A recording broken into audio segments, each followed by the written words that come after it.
What's up, everybody? Welcome to another episode of The Savage Land. And right now we got a special coverage on San Diego Comic-Con. And it is San Diego Comic-Con season 2023. So banger on top of banger is basically, as this whole thing goes on throughout this weekend, I'll just do random episodes of action figures I've seen or something I'm feeling that I like, and I'm going to put it up here. And today on the first episode, man, which is the opening night, let's just start off with something I already seen before. Okay, we talked about Chuckles last week.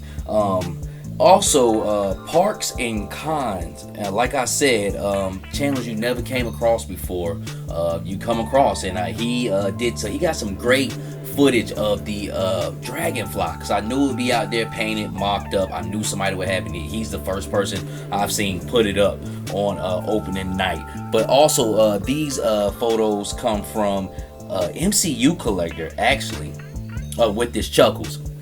Chuckles looks good from afar. He really didn't get really close in on him from what I can see, but everybody knows what he looks like. As in the physical form, though, a physical product is different than a render. Actually different from action figure photography. Just sitting up in vanilla kind of pose. Looks decent. Looks like he, I'm not too sure if that's Ricondo's body, but the girth, the size of Ricondo, it looks like that's where they put him at. Of course, you already know I said he wasn't big enough, but he looks good from this picture.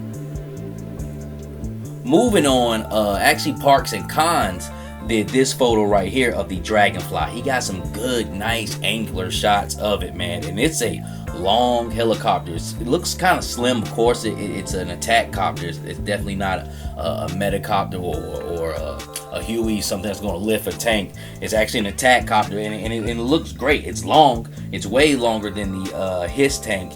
And this stand looks pretty good on it too. I like the way they did that stand. That's a very displayable stand they got there. It looks good. It's all in the army flat green, and those missile effects, man, look awesome on this thing, man. It really does. And that flat green paint with the black, everything looks good on this thing. The propellers with the white stripes, the missiles that are white, the salsa and chips, man. This thing is dope, man. And I can't wait to get in the hand. I'm glad I backed one.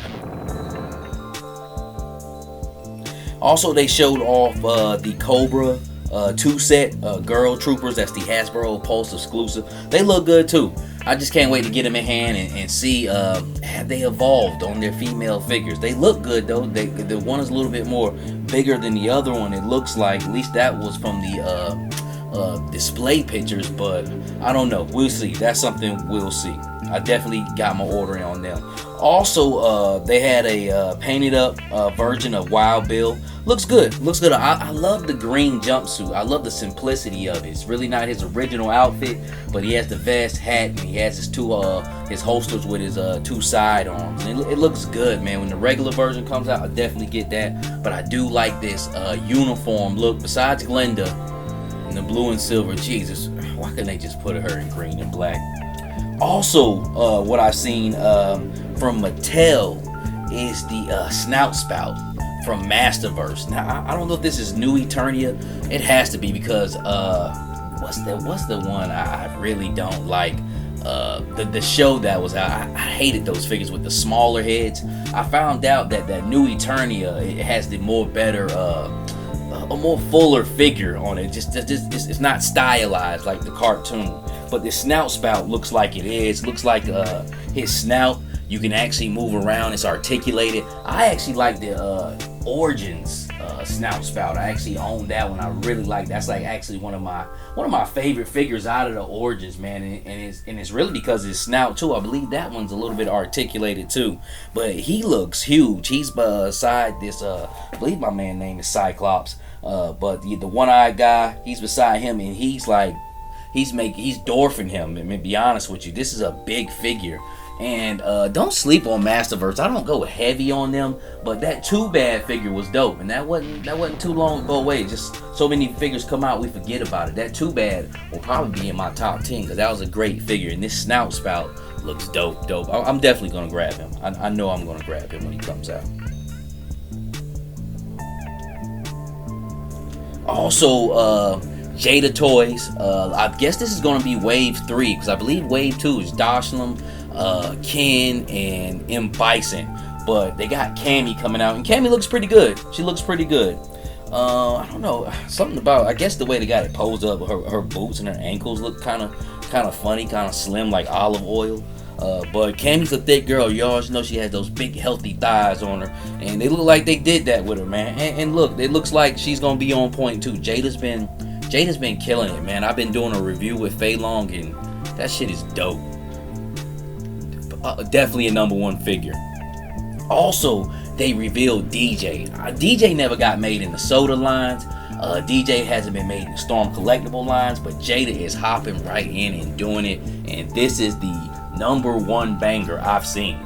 Hey, DJ, he was always a good character to me. He always had that 1-2 like type kick, man, and they nailed him, man. They nailed him. His pants with the Maxim on side, the bare feet. I like his skin tone. I like his hair. His hair is fire, yo. And then he's got the hand gestures with his fingers, man. It's just dope. It looks dope. Got a nice butterfly joint on it. I mean, Jada is killing it, man. Like I said, I've been having fun. Fun with this Fei Long.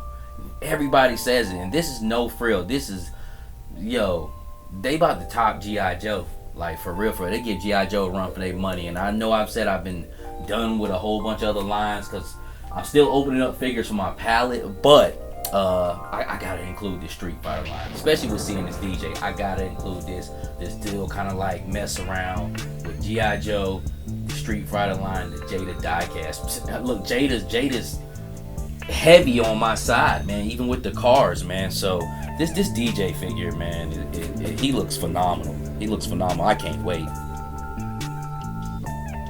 Then they also showed Tiger Force Flint, and he looks good. And man, look, I'm gonna do a video whenever I get around to it. I might do it this week. I know I just did a war with G.I. Joe versus Action Force, but man, I believe they're secret allies. Somebody's doing backdoor deals, because it's not because of this, what I'm about to say about this Flint, but I just opened up my scrap iron that I got from Amazon a couple of days ago, and those blast effects are phenomenal. And I was thinking like, their blast effects are better than Valaverse's, but their blast effects works with Valaverse's superior guns.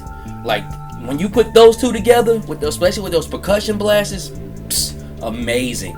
And what I'm getting to with this Flint is, okay, that Warpath just came out. Like, I don't know if the Tiger Force Flint ever had, like, I'm just jumping on this mic, so I need to do some research, but I don't know if he ever had that face paint. But he damn sure looking like he's related to Eclipse or somebody, man. This is kind of weird here. But getting back to it though, he looks good. He looks better than Tiger Force Duke, which Tiger Force Duke had some amazing pants. I did an episode on that months ago. How you can switch out his pants with Spirit and Beachhead, and but besides that, this Flint is fire.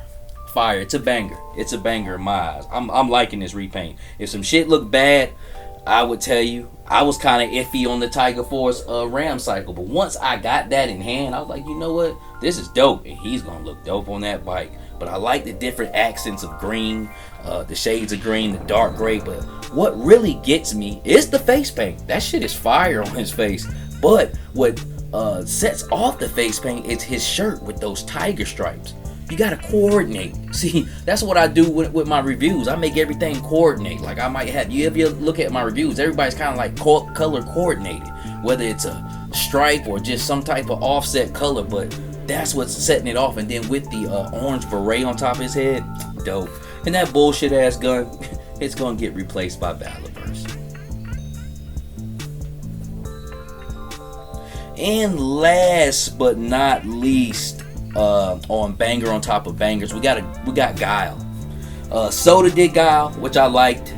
Storm Collectibles did Guile, but of course he's too big. This Guile right here is gonna be 6-inch, and definitely he's a little bit more too stylized to go in with G.I. Joe, but you can make it work if you want to make it work. But I like he's buff, and Guile is buff, big thick legs, tree trunks, big pythons, man. The box, it's like how it is in the game, and this posed up picture they got of him, man, is is dope, and he's definitely got. If I could buy him today, I would. And just a side note, like I really like the Storm Collectibles Zangief. Is he oversized? Yes, but if Jada Toys come out with a Zangief, I'm probably gonna buy that one too. But I'll always probably use this Zangief and with the 6-inch figures, whether I put him in my Marvel vs. Capcom display, which would probably go better because he's such a mammoth, he's so big, so it will work better with those more outlandish characters, and just leave the regular one in the Jada display. But just wanted to put that side note in there. But ending it off, man, this Guile is fire. All these figures I just named out to me are bangers, man, and hopefully this is just opening night. There'll be some more coming out, and we'll go across some more Sdcc 2023 bangers on top of bangers. With that being said, this is the Savage Land. We do this for the love and beauty of all the people on the floor at Sdcc 2023. And with that being said, until the next time, God bless.